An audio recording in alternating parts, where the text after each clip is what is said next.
হজকে কেন্দ্র করে পবিত্র মক্কা নগরী পরিণত হচ্ছে বিশ্বের নানা ভাষার মিলনমেলায়। আরবির পাশাপাশি বাংলা, উর্দু, ইন্দোনেশিয়ান, তুর্কি, ফার্সি, ইংরেজি, ফরাসি ও সোয়াহিলি সহ বিভিন্ন ভাষার শব্দে মুখরিত হয়ে উঠছে পবিত্র নগরী। ভিন্ন সংস্কৃতি ও ভাষার মানুষ একসঙ্গে তাওয়াফ, দোয়া ও ধর্মীয় আচার পালনে অংশ নেন। সোমবার সংবাদ মাধ্যম আরব নিউজ জানিয়েছে, ভাষাগত বাধা দূর করতে ব্যাপক উদ্যোগ নিয়েছে সৌদি কর্তৃপক্ষ। গ্র্যান্ড মসজিদ ও নববীর মসজিদের তত্ত্বাবধানের জন্য সৌদি কর্তৃপক্ষ গ্র্যান্ড মসজিদের খুতবা 10টি ভাষায় একযোগে অনুবাদের ব্যবস্থা করেছে।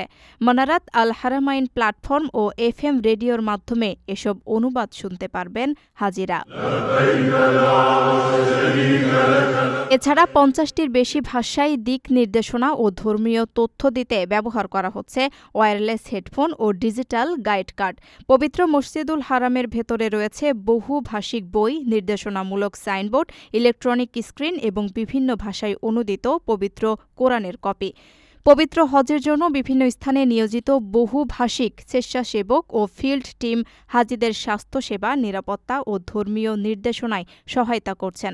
এর ফলে হজযাত্রীরা আরও সহজ ও নিরাপদভাবে ধর্মীয় আচার সম্পূর্ণ করতে পারছেন।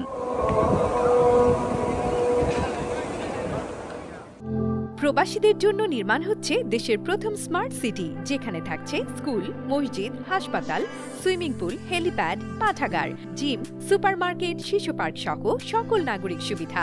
মাত্র 30 লাখ টাকা বিনিয়োগে মিলছে আকর্ষণীয় ফ্ল্যাট। প্লাটিনাম ইনভেস্টরদের জন্য ঢাকা বিমানবন্দরে VIP প্রোটোকল সুবিধা। বিস্তারিত জানতে যোগাযোগ করুন স্ক্রিনে দেয়া হোয়াটসঅ্যাপ অথবা ইমো নাম্বারে।